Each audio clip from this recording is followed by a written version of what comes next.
기다려주셔서 감사합니다. 네, 이제는 저희가 멀리서 강원도에서 오신 감자유원지 대표님을 모시고 강연을 시작해보려고 합니다.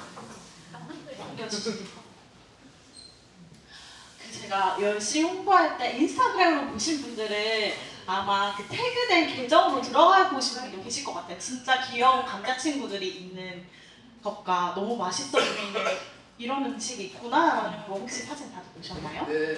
그 브랜드를 운영하고 계신 더 루트컴퍼니의 김주 대표님을 모시고, 김주 대표님 제가 발표 자료를 미리 받아봤는데 진짜 좋더라고요. 그래서 오늘 놓치지 않고 꼼꼼히 들으시면서, 그리고 또 여러분께서 생각하실 것도 많이 얻어가셨으면 좋을 것 같습니다. 그러면 저는 긴말하지 않고 김주 대표님께 마이크를 넘기도록 하겠습니다. 네, 안녕하세요. 저는 더 루트컴퍼니 소개받은 김지우라고 합니다. 네, 반갑습니다. 네. 제가 오늘 너무 일찍 일어나가지고 되게 오는데 생각보다 많이 안 걸렸는데요. 대구에 들렀다 왔습니다. 미팅도 하고 예약도 너무 했습니다. 오늘은 사실 제가 저희 회사나 어떤 방식으로 저희가 일을 하고 있는지 말씀을 드리려고 하는데요. 저희 회사가 이렇게 잘합니다라는 내용보다는 사실 오히려 어떤 좀 관점으로 이런 생각을 하게 됐는지, 어떤 시행착오들을 겪었는지, 그 과정에서 왜 이런 성과를 만들 수 있었지, 이런 고민들을 좀 함께 들어봐 주시면 좋을 것 같고요. 네, 저는 일단 지역 문제를 해결하는 로컬 브랜드라는 이름으로 주제를 준비해봤습니다. 사실 제가 여기 영찰을 여기 그때 다 적어주셔가지고 많이 봤는데 농식품 분야나 농업 분야 아닌 분들도 되게 많으신 것 같더라고요. 그래서 제가 약간의 배경을 설명드리면, 저희 회사는 설립한 지 3년 정도 이제 그 전에는 저는 이제 문화예술 교육도 했었고 기획도 했었고 지역의 창업자나 예술가 분들을 성장을 돕는 일들을 많이 했었습니다. 그래서 혹시 다른 분야에 대해서 좀 궁금하신 게 있으시면 그런 경험 같이 얘기해봐도 좋을 것 같고요. 일단 제가 준비한 내용은 저희 지금 회사의 내용, 농식품 분야 위주로 준비했습니다. 크게 두 파트로 준비를 했는데요. 첫 번째는 지역 자원을 어떻게 발굴할 수 있을까, 사실 어떻게 보여줄 수 있을까에 대한 이야기이고요. 두 번째는 저희 회사는 그래서 감자라는 것을 어떻게 보고 있고 어떤 방식으로 고객과 소통하고 있는지를 준비했습니다. 네. 첫 번째 지역 자원입니다. 제가 사실 밀양에 대한 회사는, 사실 밀양에 계시면은 강원도 오실 일이 잘 없으시죠? 그렇죠. 그리고 강릉에서 강릉 오실 일은 더 없으실 것 같아요. 그래서 이게 저는 근데 제가 생각보다 가까운 곳에서 학교를 다녔습니다. 울산에서 학교를 다녀서 저는 밀양에 대해서 처음 알았던 게, 원래 아리랑에 이런 거 알고 있었지만 해운대에 한번 놀러 갔는데 거기 지금도 아마 있을 거예요. 메인 도로에 밀양 돼지국밥 집이 있어. 근데 너무 맛있는 거예요. 왜냐하면 강릉은 소머리 국밥만 있어요. 지금은 돼지국밥 같은 것들도 있지만 원래 소머리 국밥만 있거든요. 돼지국밥이라는 장르가 있구나, 되게 맛있다. 그래서 이제 그걸 찾아보니까 밀양이 이제 원조라고 하더라고요. 그런 것도 제가 이제 첫 기억인데, 지역에 제가 준비하는 강원도나 강릉 위주로 좀 설명을 말씀드리도록 하겠습니다. 지역 자원을 발굴해서 어떻게 활용을 해볼 수 있을까, 이런 생각을 하는데, 제가 사실 그 전에 한 가지 정도만 먼저 말씀드리고 싶은 건 뭐냐면, 기존에 제가 창업가들을 돕는 일들을 했었잖아요. 그래서 한 100명 정도 만났습니다. 100명 정도 그냥 교육을 통해서 만난 게 아니라 굉장히 딥하게 그래도 최소 8시간 이상 대화를 해본 분들이 이 정도 되는 것 같아요. 이분들과 함께 항상 얘기하는 게 뭐냐면, 일단은 창업이나 어떤 거를 하시기 전에 나를 잘 아는 게 되게 중요하다라는 이야기를 많이 합니다. 그래서 사실 많이 바뀌고요. 저도 바뀌고 하지만 나는 어떤 거를 좋아하지? 어떤 걸 잘하지? 내가 중요하게 생각하는 건 뭐지? 어떻게 살면 행복하지? 이런 고민들을 사실은 많은 분들이 계속 하고 있고 이런 고민을 먼저 하시는 게 되게 중요하다고 생각합니다. 근데 저도 아직도 이제 계속 하고 있고 바뀌고 있는데 그래서 저 같은 경우는 이제 이런 고민을 하다가 고향인 강원도 강릉에 정착을 하게 된 거고요. 저는 좀 가족이 있는 곳에서 일을 하고 싶고 밀양이랑 좀 분위기가 비슷해요. 여유가 있는 동네, 좀 여유롭고 그리고 자연도 되게 좋고 이런 곳에서 일하고 싶다. 그런데 어느 정도의 도시 인프라는 있었으면 좋겠고 그런 것들을 생각하면서 이제 강릉이라는 지역에서 일을 하게 됐습니다. 두 번째는 사실 이제 지역을 알기인데 아마 밀양 분들도 계시고 아마 다른 데서 오신 분들도 계실 것 같아요. 근데 대부분은 사실 지역을 잘 아실 것 같고 그런데 왜 이 지역에서 살고자 하시는지 이 지역의 컨텐츠는 너무 많잖아요. 사실 모든 지역이 다 특화 컨텐츠들이 있고 문화 자원들, 자연 환경 이런 거 너무 좋죠. 그런 것들이 사실은 다 있는데 그런 것들이 정확히 내가 어디까지 알고 있을까 보다 보니까 밀양 문화원을 지나갔을 때 이제 문화가 되게 크더라고요. 그래서 새롭지 않나요? 그래서 그런데 보면 되게 옛날 자료부터 공부할 만한 게 많이 있습니다. 그래서 그런 거 공부하시는 것도 좋을 것 같고 그리고 실제로 요새 데이터들이 너무 잘 나와요. 저도 막 강릉 데이터들 보는데 전국에서 한 방문객 순위 3위 정도 됩니다. 부산, 경주, 강릉 이런 것들도 보고 되게 디테일하게 나와서 상권 단위로 데이터를 제공해주고 있고요. 이런 것들 조금 더 우리 지역에 대한 컨디션, 내가 뭔가를 하려는 곳에 대한 리서치를 하시면 더 좋을 것 같습니다. 이 마우스.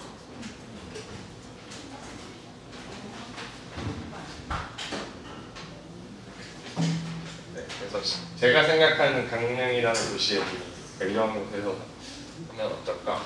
근데 이제 저는 비즈니스를 하기 때문에 시장을 좀 생각을 했어요. 내가 지역에서 어떤 걸 했을 때 어느 정도의 성장을 할 수 있을까? 이 시장이 어떨까요? 봤을 때 사실은 이제 제가 수도권에 계신 분들이랑 이렇게 얘기를 해보면 대부분 많이 와보셨어요. 그리고 몇 번 와보신 분들도 많고 사실 밀양에 계시면 굳이 안 오셔도 되기 때문에 잘 모르실 수 있지만 어쨌든 강릉은 딱 이 지도만 보셔도 수도권에서 오기가 되게 좋은 곳이야. 좋은 곳. 근데 뭐가 다르냐면 서울에 없는 바다가 있는 거죠. 그래서 이렇게 많이 오고 있고요. 요거는 이제 아마 한 5년 정도 지면은 이렇게 KTX선 이렇게 새로 생기고 그래서 부산이나 밀양까지도 조금 더 자주 올 수 있지 않을까 그런 생각도 좀 해봤어요. 그래서 지역자원 같은 경우는 강릉이라는 도시를 제가 예로 들어서 말씀드렸거든요. 잘 모르시지만 아마 아실 수도 있을 것 같아요. 제가 그냥 색깔을 이렇게 가져왔는데 어떤 걸까요? 바다. 바다. 정답입니다. 산. 산. 소나무. 맞습니다. 이거 뭘까요? 감자? 감자라고 이렇게 대만 해봤더니 많은 분들이 알고시지 않으셔도 알고 있죠. 네, 그래서 색깔이 되게 좀 있는 도시입니다. 이제 최근에 보면은 지역이 변하지 않는 정체성을 새롭게 해석하는 게 저는 오히려 지역 자원을 발굴하는 일이라고 생각을 합니다. 그러니까 지역 자원이 조선 시대부터 혹은 그 훨씬 옛날부터 있었고요. 그것을 어떻게 보여주느냐가 최근의 핵심입니다. 그래서 그것을 보여주는 사람들이 새로운 방식으로 오프라인 경험을 줄 수도 있고 제품으로 만들 수도 있고 여행을 투어 프로그램 만들 수도 있는 것 같아요. 예를 들어보면 옛날에는 이제 바다 하면은 이제 딱 이런 그림이죠. 해수욕장 이렇게 파라솔 하고 했었는데 지금은 서핑도 하고 프리다이빙도 하고 패들보드도 타고 굉장히 많은 것들을 하고 카약 같은 걸 타고 최근에 남해 쪽에 가보니까 섬을 되게 많이 산대요 개인들이. 그래서 그 카약을 타고 캠핑을 가서 무인도에서 캠핑을 하는 것도 생기고 별게 다 생기더라고요. 그래서 사실 바다는 원래 있었는데 이거를 즐기는 방식 혹은 경험하는 방식을 다르게 하는 콘텐츠의 공급자들이 많이 생겨난 거죠. 회도 생각해 보시면 이런 거 그냥 횟집 포장 뭐 이런 거죠. 이런 생각 나는데 그 제주에 가면은 이제 해녀의 부엌 같은 것도 있죠. 이것도 한참 된 얘기지만 결국에는 저희가 바다니까 뭔가 수산 시장도 있고 어업도 유명하지 않을까, 회가 맛있지 않을까 생각하지만 사실은 강릉 같은 경우는 항구가 별로 없습니다. 해변 중심이에요. 그래서 우리 향토 음식이 많이 발달되어 있는데 결국 해녀의 부엌 같은 거는 결국 하나의 문화를 경험하는 일이잖아요. 먹는 것을 포함해서 해녀 문화, 해녀들이 만드는 식문화를 경험하는 방식으로 이런 보여줄 수 있는 게 바뀌고 있다.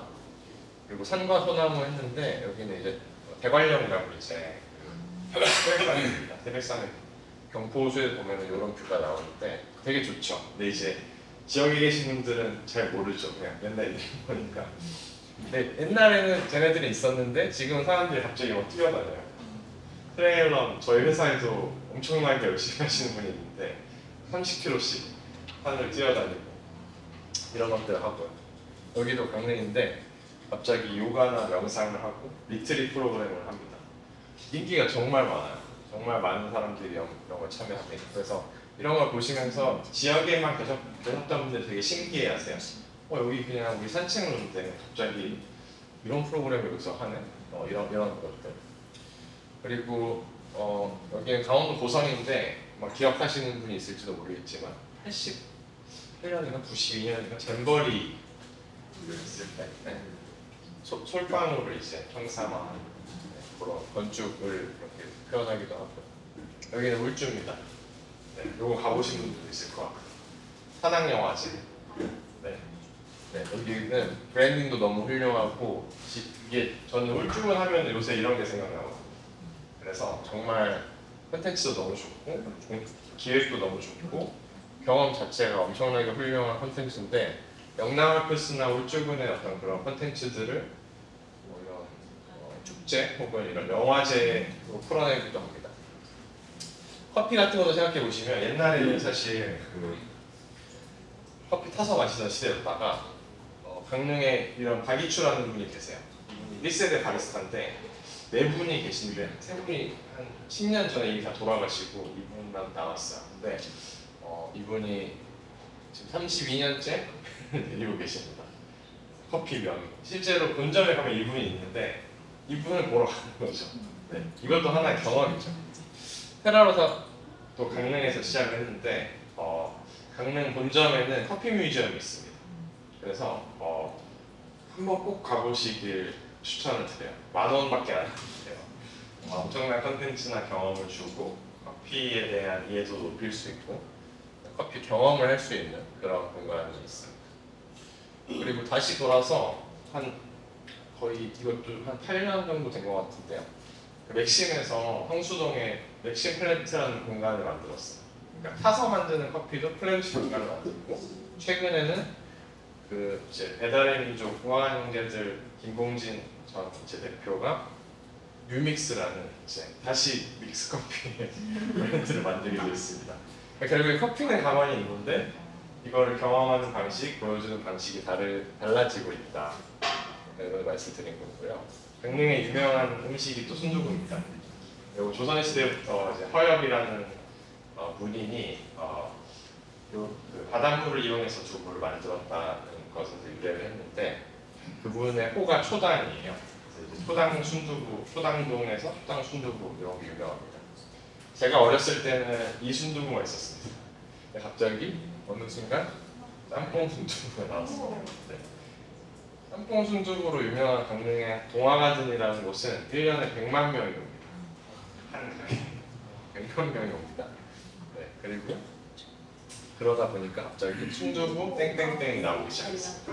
젤라또, 아이스크림, 순두부 케이크, 순두부 과자, 순두부 땡땡땡이 엄청나게 많이 나오고 있습니다. 마찬가지로 순두부는 있었지만 이게 보여주는 방식, 뭔가 계속 고도화라고 하기는 어려울 수 있지만 다양한 방식으로 좀 진화하고 있다 볼 수 있을 것 같습니다. 그 사실 제가 여기서 한번 말씀드리고 싶은 건 뭐냐면 첫 번째는 이제 아트와 비즈니스인데 하고 싶은 걸 하시는 분들이 있어요. 근데 그것에 감이 너무 좋아서 고객이 원하는 그런 수준의 것들을 만드시는 분들이 있습니다. 그런 분들은 자기가 하고 싶은 걸 하는데 비즈니스도 잘 되는 거죠.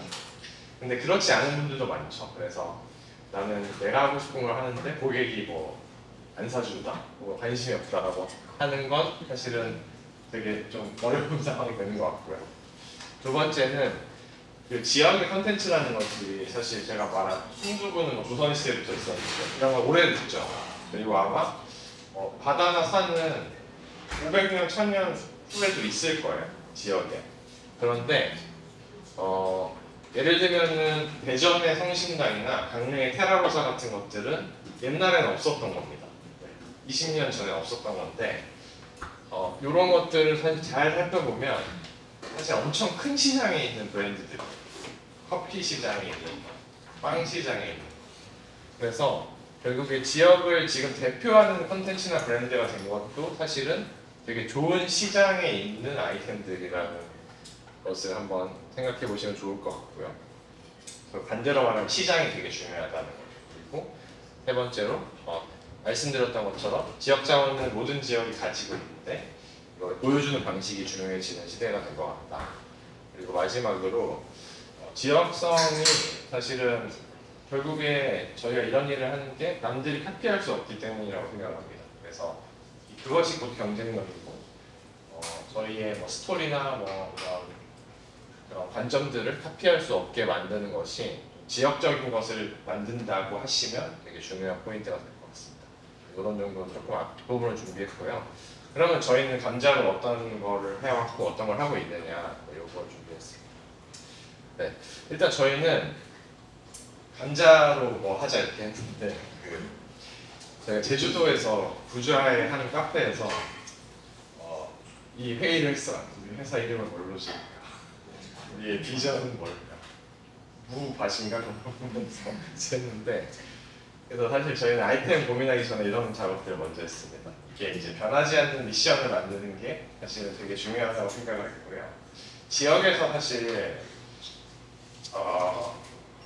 사람을 채용하거나 팀을 구성하기가 되게 어렵잖아요, 상대적으로. 그렇기 때문에 이런 게 오히려 명확하고 저희의 어떤 철학이나 뭐 방향에 대해서 명확하게 공감할 수 있는 사람이 있을 때에만 함께 할 수 있을 거라고 생각을 해가지고 이런 비전이나 미션 같은 걸 먼저 고민했습니다. 그리고 이런 거 핵심 가치, 우리의 핵심 가치는 무엇인가 이런 좀 생각을 해봤고요. 그리고 이제 그 다음에 이제 감자라는 거를 이제 했는데 왜 했냐면 되게 현실적인 이야기입니다. 저는 계속 창업가들을 보면서 나도 뭔가 내가 창업가로서 뭔가 좀 해보고 싶다는 생각이 있었어요. 근데 마침 제가 그냥 가끔 이제 뭐 1년에 한 번 정도 막 만나서 술 먹고 노는 동생이 막 이제 얘기를 하다가 감자 수저인 거예요, 알고 보니까. 그러니까 아버지가 이제 우리나라에 한 분밖에 없는 씨감자 명인이세요. 그래서 가락시장에서 이제 만나가지고 막 울다가 너 근데 요새 뭐해? 그러니까 이제 아주 감자 뭐 유통하고 그거 한다고 해서 갑자기 그걸 왜 하냐 하니까 사실은 우리 집이 뭐 4대째 감자를 키우고 있고 뭐 이제 그런 얘기를 했어요. 근데 엄청 좋은 분이지만 이 친구는 아버지랑 일하기가 어려운 거예요. 그리고 아버지는 씨감자만 하고 싶어 하셔서 재미가 없다. 그래서 그러면 뭔가 저는 지역의 컨텐츠로 사업을 해보고 싶은 생각이 있어서 그런 게 맞아서 제가 이 친구를 꼬셔가지고 같이 감자라는 큰 카테고리에서 비즈니스 준비를 했습니다. 다 친숙하시죠? 밀양 감자 되게 많이 하는 동네잖아요. 근데 그렇지만 사실은 잘 모릅니다, 사람들이. 그러니까 똑같아요. 농업하시는 분 잘 알겠지만 당근에 대해서 예를 들면 다 아시잖아요. 근데 당근이 뭐야라고 설명해 보면 말하기가 어렵습니다. 우리나라에서는 저희가 어떤 셰프님이 재미로 너네는 되게 대단한 것 같다. 양파도 2종류밖에 없고 당근도 1종류밖에 없고 이런데 되게 세계에서 가장 맛있는 음식들을 만들어내는 나라니까 그러니까 다양성이 되게 없는 편이죠 우리나라는. 근데 강원도에서 이제 감자는 농업의 측면을 제외하고 그냥 뭔가 너무 친숙한 공기 같은 겁니다. 저희도 저희 아버지도 그 작게 밭을 하셨는데 감자 그냥 뭐 잠깐 심고 근데 누군가 친척 중에 항상 감자를 키우시는 분이 계세요. 그래서 잘 안 사 먹어요 마트에 누가 보내주시고 하니까. 그리고 제가 대학교에 오니까 울산에서 강원도 사람이 잘 없잖아요. 그러니까 잘 모르기도 하고 하는데 뭐 장난으로 이제 너네 뭐 버스비 낼 때 감자로 내냐 지역 화폐냐 어떤 울산 누나가 뭐 진짜 소가 다니는 줄 알아요 길에. 그렇죠. 그 정도는 아니라고 했는데 이제 그만큼 강원도의 컨텐츠로 사람들 머릿속에 인식이 돼 있는 것 중에 하나가 감자입니다.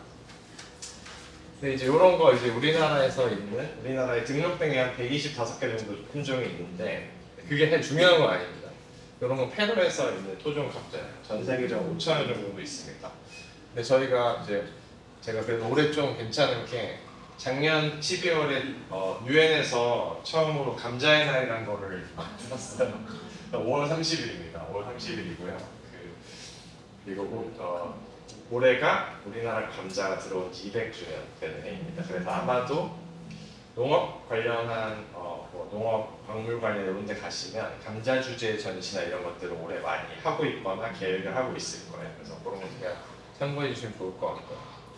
저도 아이템을 먼저 생각한 게 아니라 감자 저도 잘 모르고 그래서 감자를 키우는 사람, 감자를 연구하는 사람, 감자를 뭐 가공하는 사람을 만나보자. 그래서 처음 한 6개월 동안은 거의 엄청나게 리서치만 했습니다. 그래서 어차피 감자를 재배하는 기간이 있고 막 돌아다니면서 리서치를 했는데 똑같아요. 30년 전이랑 똑같습니다. 달라진 게 뭐냐면 일하시는 분들이 30% 늘어나셨고요. 트랙터가 좀 더 좋아졌고요. 뭐 이런 겁니다. 근데 이렇게 다닌 거죠. 근데 사실 왜 그럴까요? 시장이 작아서 그랬어요. 우리나라가 농업 기술로 보면은 글로벌 기준에서 5위 정도 되는데요. 엄청나게 기술이 발전한 나라인데 당연히 시장성이 좋은 작물들부터 기술이 많이 적용이 되겠죠. 그리고 제 생각에 감자는 아마도 영원히 스마트팜으로 했을 때 경제성이 없다고 생각을 해요. 전기가 갑자기 훨씬 싸지지 않는 이상 앞으로도 노지에서 아마 재배를 해야 될 겁니다.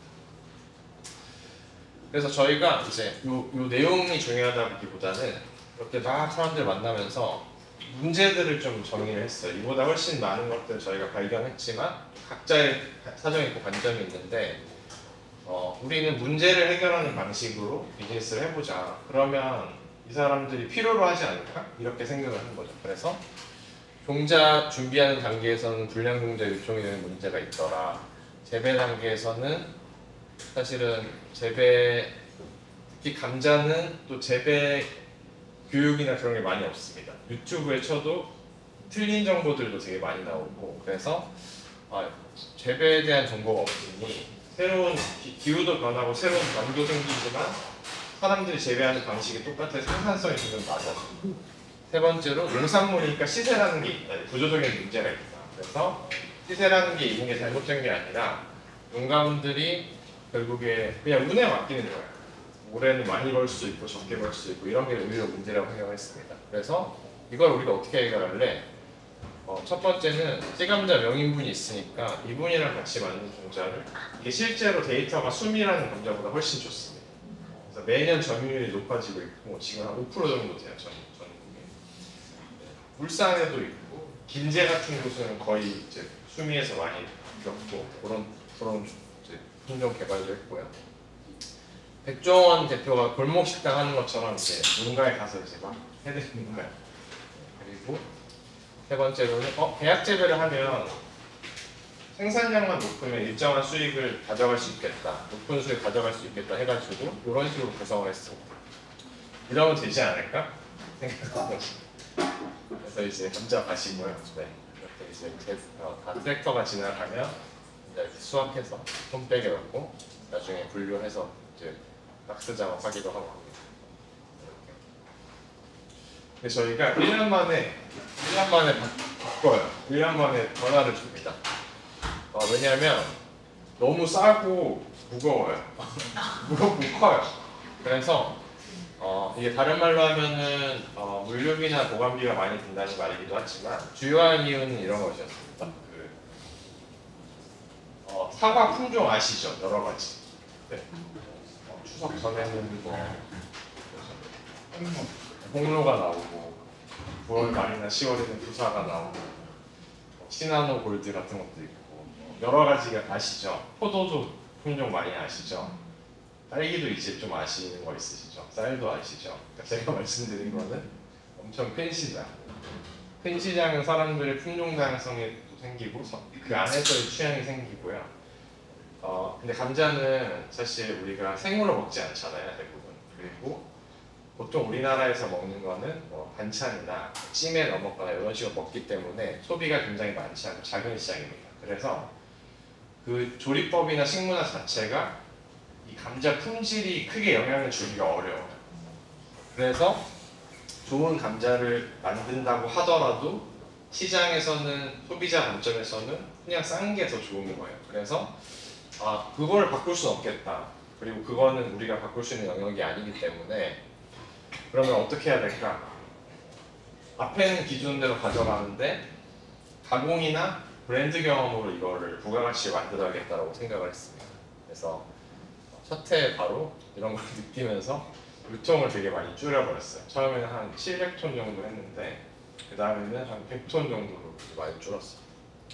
그래서 그리고 이제 또 보니까 수확 과정에서 저는 처음 봤는데 온난이 감자 이게 저희가 안 가져가는 게 너무 많은 거예요. 그래가지고 이거 좀 어떻게 너무 아까워가지고 어떻게 안 되나 해서 이걸 활용해 보자라는 생각을 해서 첫 번째로는 감자 경험 공간을 하자. 감자 식당도 하고 감자를 보여줄 수 있는 공간을 하나 하자. 두 번째로는 감자와 관련한 이런 못난이 감자 활용한 제품을 만들어 보자 라는 생각을 가지고 좀 피버팅을 하게 됐습니다. 그래서 이런 식으로 되는 거고요. 자료는 제가 배포하셔도 돼서 나중에 드리겠습니다. 그래서 나중에 이런 식으로 정리를 해봤습니다. 그래서 옛날엔 저희가 요 사이드만 하다가 원물을 팔아서 돈을 벌다가 지금은 이거는 파트너분들에게 많이 좀 맡기고 저희는 관리만 하고 오히려 공간, 용식품 이걸 하나의 브랜드로 만들어서 운영하는 데 집중을 하고 있습니다. 그러니까 농업의 색깔이 되게 좀 얕아졌다고도 볼 수 있어요. 그래서 이렇게 바꾸게 됐다. 근데 그 이유가 제가 이제 말씀드린 1년의 과정들에 대해서 있었습니다. 얘를 하다가 얘를 하게 된 거고요. 이런 공간을 만들어서 운영하게 됐습니다. 네. 근데 이제 감자만 하려고 하니까 무서운 거예요. 모든 음식이 감자면 사람들이 올까 싶어서 감자가 강원도의 그런 대표하는 컨텐츠이기도 하니까 감자국이라고 하기도 하고 강원도의 식재료를 좀 더 소개를 해보자. 그래서 평창의 메밀면 같은 걸 가지고 메밀 김밥 같은 걸 만들기도 하고 요거는 이제 스마트톡이나 이런 제품들 이런 거를 이런 좀 재밌게 패키지를 만들어서 제가 만들기도 해봤습니다. 그 과정에서 저희가 좀 느낀 것들은 이제 제품이 있으면 좀 된다라는 게 크라우드 펀딩 했는데 이게 전혀 사실 엄청 많이 잘 된 건 아닌데 제품이 있으신 분들은 해보시면 좋겠어요. 왜냐면 이게 여기서 매출이 많이 날 수 있지만 그것도 당연히 좋지만 제품의 판로를 개척할 수 있는 MD들이 이 사이트를 봅니다. 그래서 저희는 이걸 한번 올렸는데 갑자기 무인양품에서 연락이 와서 기획전을 했어요. 이때 무인양품이 지금도 이제 로컬의 상품이랑 굉장히 그런 관심이 많습니다. 행사도 되게 많이 하고요. 근데 기획전에서 제가 가봤는데 저희가 매출이 1등을 한 거예요. 근데 그 이유가 저희가 제품이 좋아서가 아니고 DP가 압도적으로 다른 거랑 비교해서 잘 돼 있었습니다. 그리고 여기저기 많아요, 저희 제품. 그래서 어쨌든 그 결과가 좋아서 판매도 같이 하고 있고요. 이런 것들. 네. 그리고 이런 거 공모전 같은 것도 저희 해봤는데 공모전에 나가는데 막 이제 상도 타고 했습니다. 근데 왜 상을 탔을까를 좀 고민을 해봤는데 아까 말씀드렸던 것처럼 그러니까 저희 감자칩이 세상에서 제일 맛있는 감자칩일까요? 그런 건 아니겠죠. 그리고 취향이잖아요, 먹는 거는 특히. 근데 스토리나 지역이랑 정말 찐으로 이렇게 협업하고 있는 모델 자체를 좋게 봐주신 것 같아요. 이거 자체가 카피하기가 어렵기 때문에 저희는 효율성을 좀 떨어지지만 이런 스토리를 얻어가는 거죠. 그런 그래서 뭔가 이런 상을 주신 것 같다라고 저는 생각을 하고 있습니다. 그래서 오히려 밸류 체인, 가치 사슬을 저희가 종자부터 길게 가져가는 것이 성장에는 부적합할 수 있지만 그것을 어떤 새로운 저희가 대기업의 제품이나 이런 것들과 아예 다른 시장에 있는 다른 모습을 보여주는 방식으로 조금 경쟁력을 가져가려고 하고 있습니다. 그리고 두 번째는 진짜로 지역 파트너들과 함께 한다. 그러니까 강릉은 감자 하는 분들이 많기 때문에 이제 이분이 명인이시고 그 다음에 명인이 한 분 계시고 여기는 북한에 지금 감자 종자 개발하신 분 오리온이라는 회사의 이제 감자 기술 고문이셨고 이분은 농심의 감자주스 소장님이셨는데 은퇴를 하셨다가 제가 옛날에 창업 엑셀러레이팅 할 때 이분이 자기 회사를 창업하셔서 그때 만난 분이에요. 그래서 같이 이런 것들을 개발을 하고 했습니다. 그래서 이런 것들도 이제 하고 있는데 재무적인 성과도 있었고요. 사실 지금은 저희가 매장 매출이 제주 매출보다 높습니다. 매장 매출이 한 전체의 60% 정도 되고요. 제주가 한 30% 정도 되고 나머지가 10% 정도. 임팩트 성과라는 걸 저희가 이제 하고 있는데 이런 것도 좀 말씀드리고 싶었어요. 이런 내가 어떤 문제 해결 관점의 비즈니스를 하신다면 이런 지표들을 만들어 보시는 게 꼭 중요합니다. 이거는 첫 번째로는 조직이나 회사 내부에서 우리가 제대로 된 방향으로 가고 있느냐라는 걸 알 수도 있고요. 두 번째로는 외부랑 소통하기가 편해요. 그러니까 저희가 이런 거를 하고 있고 이 사람들이 실제 숫자로 이 정도의 임팩트를 만들고 있네. 그러니까 예를 들어서 무인양품이 저희랑 협업을 하려고 해도 누군가를 설득을 해야 되거나 보고를 해야 될 텐데 이런 게 이렇게 나와 있으면 훨씬 이제 커뮤니케이션 하기가 편하실 것 같아요. 그래서 정량적인 지표들을 한번 임팩트적인 거를 고민해 보시면 좋겠다 이런 부분이 있습니다. 네, 그래서 저희 여기 감자유원지라는 공간은 이제 2년이 조금 넘었습니다. 2022년 3월에 오픈을 했는데 한 연간 6만 명 정도 방문하는 그런 공간이 됐고요. 그래서 저희가 어쨌든 기대한 것보다는 꽤나 많은 분들이 찾아주고 계시고 네, 그렇습니다. 저희 회사가 가진 관점 그런 것들은 이제 조금 설명을 드렸는데 최근에 저희 회사 내부에서 워크숍한 자료를 좀 가져왔어요. 우리가 어떻게 나아가야 될까 이제 그런 고민을 했는데 로컬 비즈니스 성장이 사실 최근에 제가 본 글에서 재밌게 나와 있는 게 스케일업과 스케일 딥이 있더라. 이 두 개 같이 해야 된다가 이제 결국 결론이긴 한데요. 최근에 이제 컴포즈 커피 같은 거 거의 5천억 원에 팔렸습니다. 아시나요? 네. 메가커피도 예전에 한 1,000억 이상 매각이 됐고 근데 이런 모델이 이제 주로 F&B나 뭔가 이런 외식업 분야에서 많이 하는 모델인 것 같아요. 역전 할머니 맥주도 얼마에 팔렸다더라 이제 이런 거였죠. 이렇게 하는 모델이 있는 것 같고요. 그리고 제 생각에 좀 반대에 있는 거는 테라로사 같은 모델입니다. 그러니까 테라는 사실 지금 경영권 사모펀드 가지고 있어요. 최근에 얘기했는데 어쨌든 되게 비효율적이에요. 제가 보면 여기에 왜 이 테이블에 있는 가구를 합치면 500만 원쯤 될 것 같은데 이 한 4인 테이블에 이게 상식적으로 쉽게 할 수 없는 결정이잖아요. 근데 그런 어떤 뭔가 퀄리티를 추구하는 것, 뭐 혹은 어떤 공간에 대한 철학 이런 것들이 있습니다. 커피에 대한 철학도 있고요. 이 중에서 골라야 될 것 같아요. 빅4에서 비즈니스를 한다면 우리는 이 중에서 골라야 되지 않을까? 근데 이거는 우리가 못할 것 같아. 그리고 강릉에서 하는 게 안 맞는 것 같아. 그렇게 생각을 해서 그냥 우리는 이렇게 가야 될 것 같아.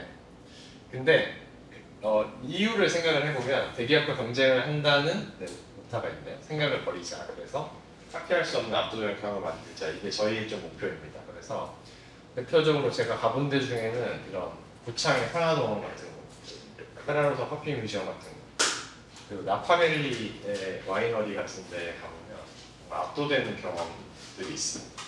그리고 뭐 스코틀랜드의 양조장 같은 거. 그러니까 지금은 이런 것들이 다시 또 뜨고 있는 것 같아요. 그래서 여기 상하동원 사진 가져왔고 최근에 갔다 와가지고 너무 감동받았어요. 오퍼스원이라는 와인 좋아하시는 분들 아실 텐데 너무 저는 너무 감동을 받아서 여기 한번 꼭 가보시면 좋을 것 같습니다. 이렇게 생겼습니다. 여긴 좀 럭셔리해요. 럭셔리한 와이너리고 다른 데도 가봤는데 이런 데도 있고 결국에 이게 어떤 되게 옛날에 동화 같은 그런 와이너리도 있는데 이런 건축이나 이런 뭐 조경이나 이런 것들이 하나의 작품처럼 되어 있는 공간들이 있고 근데 규모가 엄청난 곤돌라 타고 올라갑니다. 이런 것들은 사실은 물론 여기 대기업이죠. 그렇지만 여기를 가보니까 먹고 싶더라고요. 사고 싶더라고요. 그런 경험들. 저도 마찬가지. 어느 정도 그런 길을 걷고 있다. 그래서 이런 방향으로 가는 게 저희의 목표입니다. 그래서 왜 이렇게 생각하는지 말씀을 드릴게요. 두 번째는 뭐냐면 이제 정책의 파도를 타고라는 걸 했는데, 그러니까 결국에는 저희는 그 나파밸리가 아니라 감자밸리를 만들어야 되는 거죠. 감자밸리를 만들어야 되는데 그런데 정책이 우리를 도와주고 있는 것 같다라는 생각을 했어요. 왜냐하면 지역은 소멸되고 있고요. 그리고 강원도 밀양은 제 생각에 좀 나을 수도 있을 것 같습니다. 그러니까 어쨌든 가까운 데 대도시가 또 있고 하니까 생활권이. 근데 최근에 태백 같은 데 가보면 진짜 암담합니다. 네, 못 가겠어요. 그리고 농촌도 사실 심하죠. 농촌은 이제 점점 그냥 뭔가 작물을 생산하는 그런 곳이 되고 있는 것 같아요. 농촌에 가면 놀 게 없고 살기가 어렵습니다. 그래서 농촌에서 뭔가 이런 농촌을 재생할 수 있는 공간의 장소성 이런 고민도 해보게 되고요. 이런 것들 좀 고민해봤습니다. 그래서 상하농 같은 사례들 이거는 공유하면 안 되나요? 옛날에 한번 사례 그걸 받았어가지고 이런 것도 저희가 스터디하면서 했었습니다. 그래서 저희는 이런 일본의 나메나카 파마스 빌리지라는 고구마 박물관도 있고요. 이런 것들 보면서 저희가 결국에 우리가 가야 될 길은 우리가 1,000억, 2,000억짜리 회사가 될 수 있을지 모르겠지만 그게 아니라 대기업이 하지 않는 혹은 할 수 없는 이런 우리만의 깊은 경험을 줄 수 있는 브랜드로 거래 경험이 나아가야 된다고 생각을 하고 그런 방향으로 잡았습니다. 네, 그래서 저희 회사에 대한 내용은 여기까지이고요. 제가 조금 더 이제 생각해볼 만한 지점들까지를 가져왔습니다. 사실 농업 분야가 되게 많으실 줄 알고 좀 써놨는데 이거 되게 중요한 것 같아요. 사실 비즈니스 출발은 무엇인가. 저는 농업 분야에 대해서 배경이 없었기 때문에 오히려 굉장히 자유로웠던 것 같은데요. 제가 만나는 분들 많은 분들을 보면 아버지가 파프리카 농장 하시니까 자연스럽게 하시는 분들도 많고요. 나는 후계농일 수도 있고 귀농 하신 분도 있고 1차만 하신 분 있고 2차만 하신 분 있고 같이 하신 분들도 있고 3차까지 하신 분도 있겠죠. 난 유통을 할 거야. 나는 농업을 이용한 F&B 브랜드를 할 거야. 문제가 관절 비즈니스 할 거야. 출발이 되게 중요한 것 같습니다. 그래서 이 출발이 내가 뭐 하고 싶은 걸 할 건지 내가 어떤 사람인지 아까 말씀드렸던 것들을 잘 고민해 보시면서 생각해 보실 필요가 있고요. 비즈니스 목표는 무엇인가? 결국에는 이제 경제적인 것도 무시할 수 없는데 다른 여러 가지 이유들이 있지만 예를 들면 경제적인 것만을 따진다고 했을 때도 구체적인 금액이 필요할 것 같아요. 한 달에 얼마 벌어야지, 세금 몇 내고 얼마 벌어야지. 그러면 오히려 이 정도를 내가 하려면 얘를 해도 되겠구나, 얘는 하면 안 되겠구나, 얘는 해도 절대로 내가 한 달에 이만큼 못 벌겠구나, 이런 거를 좀 소거할 수 있으실 것 같고. 다음은 시장인데요. 감자빵, 감자칩 보면은 감자는 아무리 많이 해도 200억을 벌기 힘듭니다. 그러니까 감자는 매출은 되게 많이 나올 수 있는데 이익이 많이 나오기 어려운 구조고요. 우리가 베이커리 시장은 이익을 만들 수 있는 구조라고 생각해요. 성심당 같은 경우에 보니까 작년에 매출이 1200억 정도고 영업이익이 360억 정도예요. 파리바게트는 물론 이제 이유가 있지만 매출이 2조가 넘는데 영업이익이 10억 정도 나옵니다. 그러니까 어떤 시장에 있는지 사실 중요한 것 같습니다. 그래서 저희도 만약에 사실 돈을 벌어야 된다면 빵을 하는 게 맞는 선택일 수도 있겠죠. 그런 것들이 있을 수 있고요. 저희는 지금 이제 감자 술도 만들고 있는데 재밌습니다. 감자와 쌀을 섞은 증류주를 만들어서 모크 숙성을 해서 이런 술도 만들고 있습니다. 그런 재밌는 걸 해보고 있고요. 그리고 향후에 어떤 시행착오 과정이 예상되는지, 이거는 사실 제일 좋은 거는 먼저 하신 분들에게 여쭤보시면 제일 좋을 것 같아요. 그래서 저도 최근에 느낀 게 제가 재미로 하는 거지만 증류소를 해보고 싶다는 생각이 드는 거예요. 그래서 이제 저희 원소주 만드시는 분 저희 같이 R&D 해주시는 분인데 여쭤보니까 너무 명쾌하게 얘기를 해주셨어요. 하지 마라. 자기도 적자다 지금. 그러니까 뒷이야기가 되게 길지만 어쨌든 인프라 비즈니스의 영역이고 처음부터 많은 돈을 투자하지 않으면 계속 업그레이드를 해야 되는 상황들을 마주하기 때문에 그리고 거기까지 버는 게 너무 힘든 거죠. 실제로 지금 원소주 작년에 한 달에 많이 나갈 때는 100만 병씩 나간 생산도 했는데 지금 20-30만 병으로 줄어드니까 충주에서 만든 회사는 그걸 믿고 공장을 지었다가 되게 어려움을 겪고 있기도 해요. 그런 것들도 있고요. 내 비즈니스의 끝은 어딜까? 이런 생각도 해보시면 좋을 것 같습니다. 저도 막 엄청 깊게 생각해본 건 아닌데 저는 감자가 생산되는 산지에서 가공도 되고 산지에서 경험도 할 수 있는 그런 어떤 걸 하는데 가능하면 농촌에 해보고 싶어요. 그래서 농촌이 지금 재미가 없잖아요. 농사만 지내니까 이런 걸 하면 거기 계신 분들도 좀 재밌고 새로운 일자리도 만들고 뭔가 새로운 농촌의 장소성도 만들 수 있지 않을까 이런 생각을 좀 해봤습니다. 그리고 다음은 어디까지 경영할 수 있는가 문제인데요.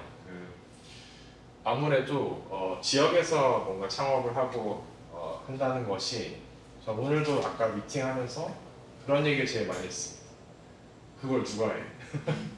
아이디어는 너무 많아요. 근데 그거 우리가 할 수 있나? 어떤 대표님을 만났는데 서로 이 고민하는 거예요. 하고 싶은데 회사 구성원들의 반대에 부딪힐 게 너무 힘드니까 뭔가를 더 한다거나 어디까지 경험할 수 있을까? 어디까지 시스템으로 만들 수 있을까?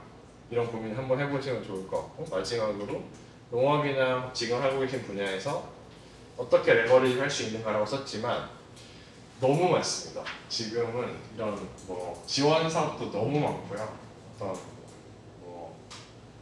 거의 특히 초기에 제품을 만드는 데까지는 정말 많은 사업들이 있어서 저는 서울에서는 사실 모르겠지. 그런 거 별로 안 받아야 된다고 생각하는데 지역에 계신 분들이 이런 것들을 활용하는 것도 좀 필요하다고 생각합니다.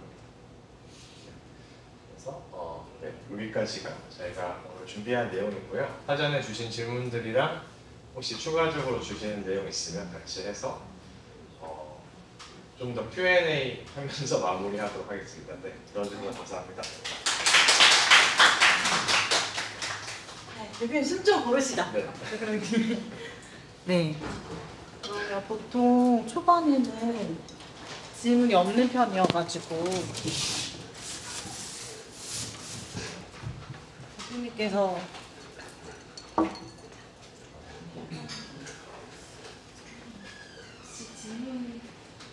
네 여기 질문이 오프라인 매장에서 음식들이 굉장히 특이하던데 직접 개발하신 건가요? 아 저희가 아이디어는 있었는데 실제로 구현을 저희가 식당을 해본 사람들이 아닌 거예요. 근데 요리는 좋아하지만 그래서 제가 아까 말한 대구에 있는 저희랑 친한 피티차일드 컴퍼니라는 회사에 부탁을 해가지고 그거를 같이 기획부터 좀 구현하는 것까지를 도움을 받았고요. 사실은 이게 중요한 게 저희가 좀 지역에서 할 때 첫 번째로는 네트워크가 되게 중요한 것 같습니다. 잘하는 팀을 많이 알고 계시면 저희는 외주를 되게 많이 맡기는 편이에요. 저희보다 더 역량 있는 팀한테 부탁을 하고 그렇게 많이 하는 편이고 두 번째는 특히나 식당을 처음 해봤는데 새로운 세계인 거예요. 엄청 과학적이고요. 엄청 똑똑해야 할 수 있고요. 이 공간 안에서 테이블을 몇 개를 놓을지, 그러니까 뭐 의자를 테이블 사이즈를 몇 개로 하면은 그런 어떤 것부터 시작해서 식재료를 어떤 식으로 냉장고를 몇 개를 해야 되는지 이런 것부터 효율적으로 쓰려면 저희가 뭐 100평 이렇게 있으면 모르겠지만 엄청난 고민이 필요하더라고요. 그래서 지금은 저희 그렇게 같이 기획과 컨설팅 해주신 팀이 와서 되게 놀라요. 우리도 이 정도로 못하는데 여기 거의 공장 같더라고. 왜 이렇게, 그러니까 저희가 매출이 되게 잘 나오는 편이거든요. 공간 면적 대비. 식당이 한 23평인데 한 평균 한 4, 5천 정도 나옵니다. 네, 그래서 이제 저희 10,000원짜리 팔면서 그 정도 나오는 거잖아요. 그러니까 이제 회전율이 높네요. 네, 회전율을 높일 수 있는 방법 여러 가지 있습니다. 테이블이 몇 개인가요? 테이블 7개, 8개, 네, 7개, 그렇게 뗄 수가 있어서 그래서 그 정도 나오고 협력해보신 그게 가르쳐 주실 수 있나요? 네네네. 그 피키 차일드 컴퍼니라고 있는데 아마 그게 뭐 외식? 외식업 매장을 한 5개 정도 하시고 브랜드를, 그리고 이제 외부 컨설팅도 그러니까 요새는 많이는 안 하고 간혹 이제 그렇게 네. 메뉴 개발을 같이 이게 되게 중요한 게 이제 식당 기준으로 보면 저희가 예산을 좀 더 드리고 한 달을 있어 달라고 했어요. 저희 집에서 자면서 원래 알던 형이었지만 바다도 못 보고 진짜로 대신에 이분이 음식을 하진 않아요. 다만 그 전체를 이제 계속 하는 거를 계속 피드백을 주고 뭐 하나하나 다 피드백을 주고, 왜냐면은 실제로 처음에 그렇게 컨설팅이나 뭐 그런 거 받으시더라도 그게 100%가 절대 아니에요. 그보다 훨씬 더 고도화되게 돼 있어요. 하다 보면. 네, 그래서 주방의 세계가 있는데 주방의 세계에는 만약에 그런 쪽으로 창업을 준비하시거나 하신다면 미리 꼭 경험을 해보시고 하시는 거 추천드립니다. 실제 카페랑 식당, F&B 좀 문의를 주신 분들이 많더라고요. 그러니까 카페랑 식당이랑 너무 달라요. 아, 네, 카페랑 식당이랑 너무 달라요. 그러면 여기서도 아까 그 혹시 앞에 그 뒤에 네, 서는 저는 이제 가공을 하고 있는데 가공을 그 제품을 검색해 보니까 감자로 된 제품들이 많더라고요. 네. 그걸 다 직접 가공하시는 건지 아니면 외주를 맡기는지. 가공의 세계 할 말이 있어요. 가공의 세계도 이게 너무 달라요. 식당은 다 힘들고요. 제가 거의 다 힘들고요. 가공의 세계는 정말 케이스 바이 케이스입니다. 제가 어제 숙취 소재를 만드는데 혼자 다 할 수 있어요. 요만한 공간에서. 너무 편해요. 저희는 유탕을 하거든요. 자체적으로 하는데 야 유탕이 기름 컨디션 관리해야 되지 위험하지 불난 적도 있어요. 제가 끈 적도 있습니다. 쉬운 줄 알았는데 그래가지고 뭐 그리고 저희는 엄청 면적이 많이 필요해요. 대신에 잘 됐을 때 사람이 별로 안 필요합니다. 그러니까 베이커리 같은 거 공장 가보시면 엄청 사람이 많잖아요. 저희는 5명이면 돼요. 5명이면 한 달에 15만 개씩 만들 수 있어요. 그런 차이가 있는데 그 웬만하면 하지 마세요. 왜냐하면 OEM으로 하는 게 훨씬 좋습니다. 네, 훨씬 좋고요. 여기 이제 하나 있는데 이런 거예요. 몇 번? 여기 안 적었네. 그 앞에 제가 적은 것 같은데 제가 제주 맥주 계시던 분이랑 이제 얘기를 하다가 이런 얘기 하는 거예요. 제주 맥주에 감귤 맥주가 있는데 감귤이 안 들어간대요. 그러니까 말은 뭐냐면 제가 감자 술 얘기하다가 그분이 감자 그냥 0.1%만 넣으면 안 돼요 이러는 거예요. 그럼 좀 감자 술이 아닌 것 같은데 하니까 이제 그분이 사람들이 원하는 거는 결국에 감귤 맥주에서 먹었을 때 감귤 향이 나는 거를 원하는 거다. 근데 이제 근데 묘지는 뭐냐면 감자는 사실 지금 저희가 만들어준 감자 향이 나거든요. 근데 그게 제가 봤을 때 썩 좋은 향이 아니에요. 그래서 계속 R&D를 하고 혹은 그러니까 이게 계속 먹고 싶은 맛은 아니에요. 특이하긴 하지만 그래서 고구마 소주는 있지만 감자 소주는 없거든요. 감자는 취가 있기 때문에 그래서 묘지는 뭐냐면 그런 식으로 생각해봤을 때 이제 감자빵이 제일 좋은 거죠. 봤을 때 감자. 고객이 원하는 거 예를 들면 얼음골 사과다. 그러면은 그냥 고객이 원하는 게 뭔지를 생각해보세요. 뭔가 사과로 사과 뭐 그런 거를 너무 이상한 변주는 사실 너무 어려워지는 거고 고객이 원하는 감자칩, 감자빵 그냥 봤을 때 감자 이런 게 오히려 훨씬 직관적일 수 있다라는 얘기를 했었습니다. 근데 어쨌든 직접 하는데요. 직접 하시더라도 저는 농업기술센터 같은 데나 아니면 가공 제품들 있는 데 있으면 거기서 자기가 제주하면 제주원을 찍을 수 있거든요. 제 이름으로. 그래서 그거를 하시면 되고 또 대신에 주의하실 점은 그 원재료를 받으실 때 다 품목 제조 보고가 있어야 됩니다. 네. 그래서 저희가 최근에 이제 소스를 하나 만드는데 토마토를 활용한 소스를 만드는데 양이 공장에서 할 양은 아니고 토마토 양이 많지가 않아요. 그래서 어떻게 하냐면 저희가 강릉에서 그냥 섞기만 하면 되는 수준으로 다 만들어요. 토마토 건조를 하고 어떤 거를 해서 다 이제 만들어 놓고 이거를 통에다가 보냅니다. 그러면 이분은 여기서 가열해서 살균하고 이 지역에 가장 가까운 가공센터에서 병인만 해서 완제품으로 만드는 거예요. 그러면 사실 편하고 그리고 그런 식으로 가공에 대해서 뭔가 되게 스마트하게 할 수 있는 방법들이 되게 많이 있습니다. 그런 방식도 한번 예를 들면 저희도 이렇게 할 수 있는 거죠. 감자를 이거 좀 어렵겠지만 누가 예를 들어서 이거 말이 안 되죠. 다 튀겨주고 저희가 포장만 하는 거예요. 이건 이제 중간에 그 과정 때문에 말이 안 되지만 이런 식으로도 할 수 있는 거죠. 네. 스마트하게 하는 게 좋다. 모두가 직접 하는 건 좋지 않다. 고정비가 일단 너무 많이 올라갑니다. 저희 공장 전기세 한 달에 막 300만 원, 400만 원 막 나오고 쉽지 않습니다.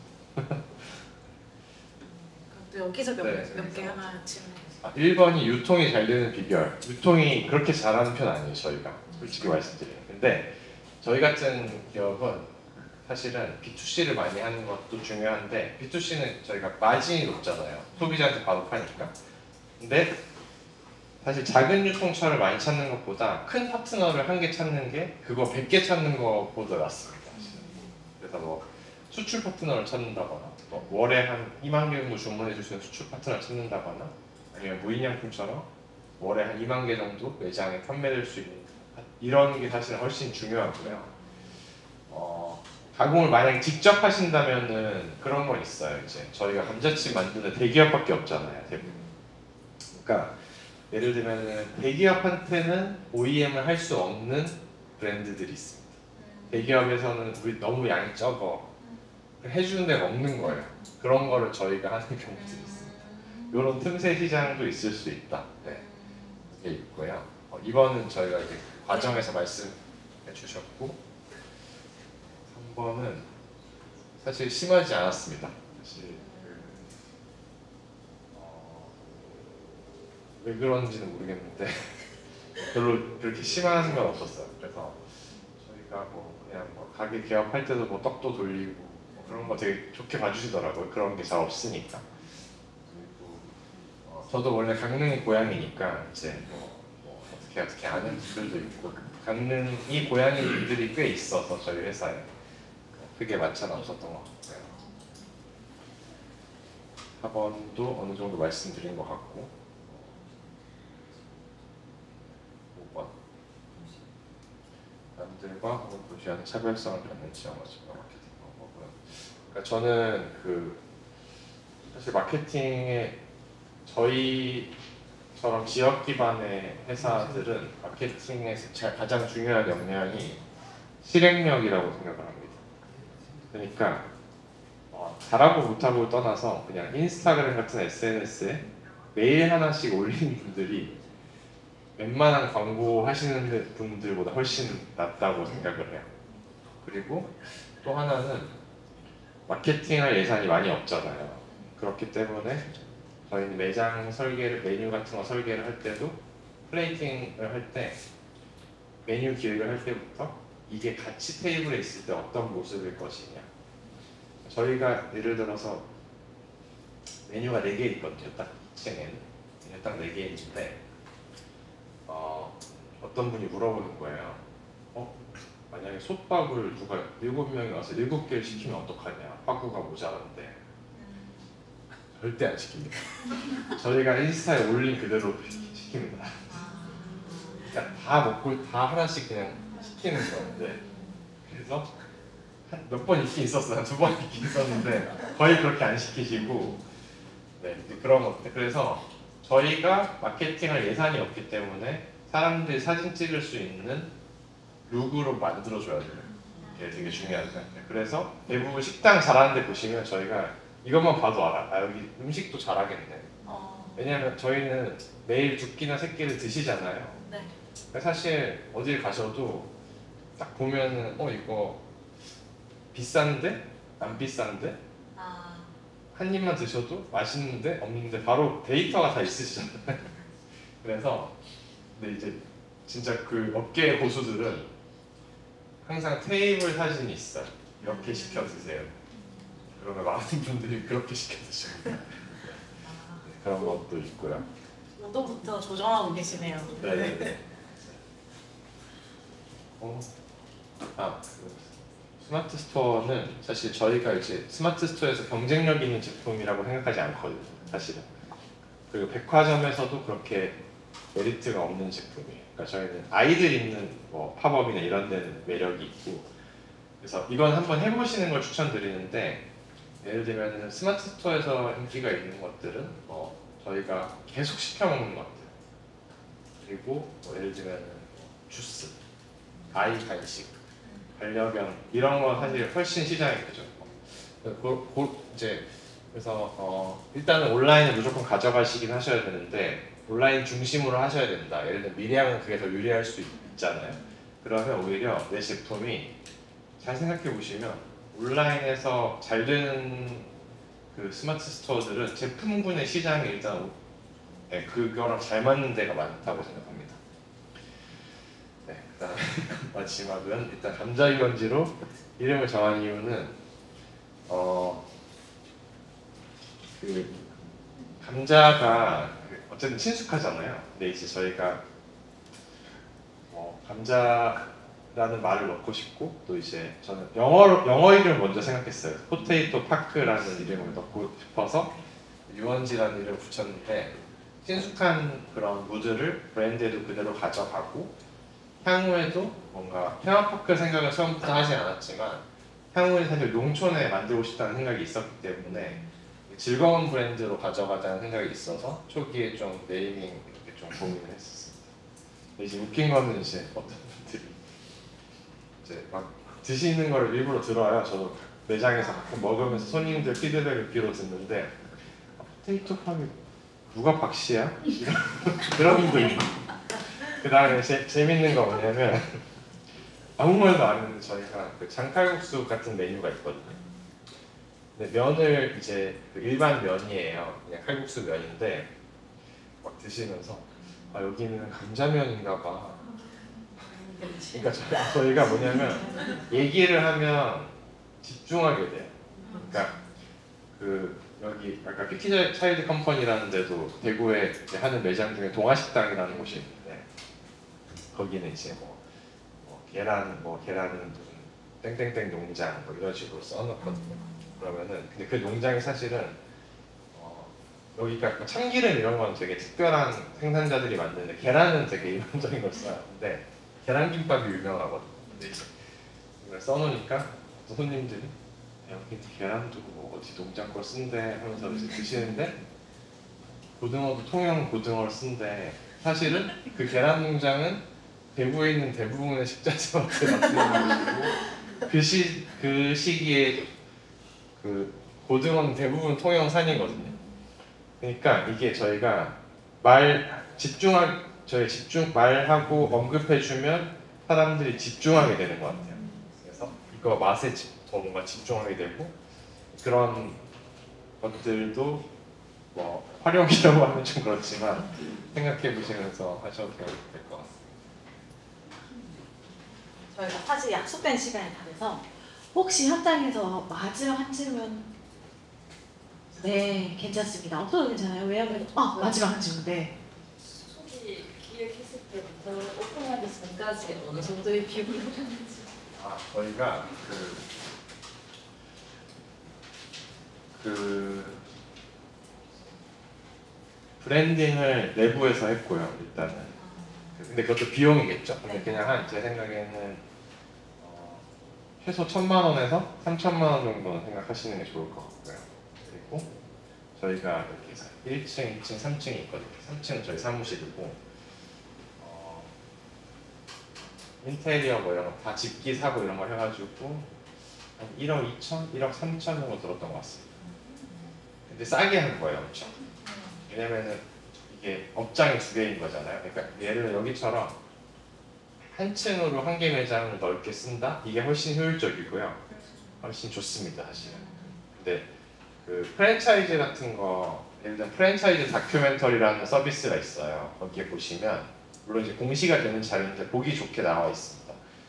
이런 프랜차이즈는 창업하는데 비용이 얼마네? 몇 평? 이런 걸 보실 수가 있거든요. 엄청 정리가 잘 되어 있는데 저희가 만나는 대부분의 소상공인들은 일단은 그 정도의 비용이 되게 비싸다고 느끼고 있고 이것보다 적은 비용으로 예를 들어 매장을 내야 된다고 생각하기 때문에 보통 브랜딩 하시는데 500에서 1,000만 원 정도를 쓰시고 집기 구매 하시는데 한 보통 1,000에서 정말 많으면 2,000 정도를 쓰시는 것 같고요. 설비 구매하시는 분. 나머지는 사실 천차만별인데 그래서 매장 하나당 어쨌든 저희가 진짜 싸게 해도 5,000만 원 잘 한다는 기준으로 봤을 때 그래서 넘어가면 커지고 넘어가면 이렇게 점점 올라가겠죠. 그런 정도가 될 것 같습니다. 네 좋습니다. 마지막 한 번은 네. 드려도 될까요? 네. 그 대표님 처음에 감자 농사를 이거를 사업을 하기 위해서 맨 처음에 이제 그 후배 1년에 한 번 술 마시는 후배를 만나서 그 후배가 우연히 감자 농사를 하는 걸 듣고 그리고 내가 그 후배를 꼬셔가지고 이 사업을 해야 되겠다고 한다고 말씀하셨잖아요. 근데 그걸 이제 정말로 그래서 꼬시는데 1차적으로 성공을 했잖아요. 그 다음 단계에 있어서 엄청난 뭐 어려움과 시행착오와 그리고 뭐 포기하고 싶은 순간 뭐 그런 순간이 있었을 텐데 그걸 어떻게 극복하셨는지 궁금하고요. 그리고 또한 이렇게까지 올 수 있는 그 실행력의 원천이 어딘지 또 궁금합니다. 첫 번째는 사실 그 과정 안에서 제가 그렇게 표현을 했지만 저도 엄청나게 계속 분석을 했죠. 같이 얘기하면서 이건 뭐야? 이건 왜 그렇게 했어? 이런 관례는 어떻게 해? 관행적으로 이런 거 다 보고 이거 할 수 있겠다라고 처음에 했는데 또 사실은 처음에 거의 적자 1억으로 출발했습니다. 저희가 첫 회의. 왜냐면은 이건 사실 뭐 저희 잘못은 아닌데 어쨌든 저희 잘못이죠. 결과적으로 그런 게 있어서 그런 게 처음이 가장 힘들었어요. 처음에 저희가 그 다음부터는 계속 저희는 영업이 잘 나는 편인데 그걸 사실 어떻게 극복했냐고 하시면 저는 창업을 하시는 분들의 좋은 어떤 습관 혹은 성향 중에 하나가 스테이블 해야 된다고 생각해요. 그러니까 저희는 기쁜 일이 있어도 별로 안 기뻐요. 아 그냥 운이 좋구나. 슬픈 일이 있어도 그냥 별로 안 슬퍼요. 어차피 바꿀 수 없고 뭐라고 하지도 않습니다. 거의 그냥 아 그래 그냥 뭐 사고 났대 이러면 다치지는 않았는지 그 정도 하고 그냥 이런 상상성이 되게 중요한 것 같아요. 그러니까 막 그 주변에 그래서 막 멘탈 얘기를 자꾸 하시는 분들은 되게 많이 힘들어하시는 것 같고 저희는 저를 포함해서 대부분이 되게 평온합니다. 보통. 무던하시네요. 네. 그런 분들이 많아서 그런 성향이라서 조금 잘했던 것 같고 그런 성향은 어쩌면 제가 기존에 그런 여러 가지 뭐 실패한 경험도 있고 뭔가 성과를 내본 경험도 있고 그런 걸 쌓이면서 이제 갖고 사실은 그보다 더 중요한 거는 저희가 예를 들면 뭐 오히려 저는 그 뭔가 성과가 있을 때 무섭거든요. 그러니까 잘 되고 있을 때 오히려 위기를 생각해야 된다는 거한 사비 사자성어를 좀 생각하면서 오히려 이럴 때 우리가 더 타이트하게 해야 되고 이럴 때 좀 더 해야 된다 이런 게 좀 있는 것 같고요. 두 번째 이게 두 번째 어려움과 네. 그다음에 계속 그래도 그럼에도 불구하고 계속 갈 수 있는 네, 것이 그래서 실행력은 그러니까 미션이 중요한 것 같아요. 그러니까 저는 제가 재밌거든요, 엄청 일을 하는 게. 그래서 어쨌든 저희 회사에 아마 모든 분이 그랬으면 좋겠지만 모든 분은 그렇지 않겠죠. 근데 적어도 저희의 핵심 구성원들은 되게 즐겁게 생각을 하는 것 같습니다. 그래서 어차피 우리가 대부분이 일하는 시간이 제일 많잖아요. 잠자는 시간 빼면. 근데 이때 우리가 하는 일이 좀 일처럼 느껴지지 않으면 좋겠다.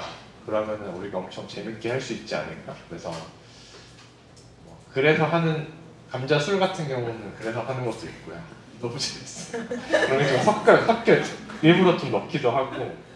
그래서 그런 저희는 워라벨이라고 생각하지 않고 워크 라이프 블렌딩이라는 말을 쓰더라고요. 그런 게 좀 그런 게 좀 필요하지 않나. 그런 걸 좋아하는 분들이 모여야 오히려 계속 갈 수 있지 않나 그런 생각을 해봤어요. 사실 멋있는 얘기보다는 되게 오늘은 현실적인 얘기를 많이 한 것 같은데 제 생각에 이런 게 훨씬 좀 현장에서는 필요하실 것 같아서 아무튼 혹시 그래서 제가 오늘 여기서 이제 마무리를 하고 궁금하신 게 있으시면 따로 연락처나 넘겨주시면 네, 넘겨주시면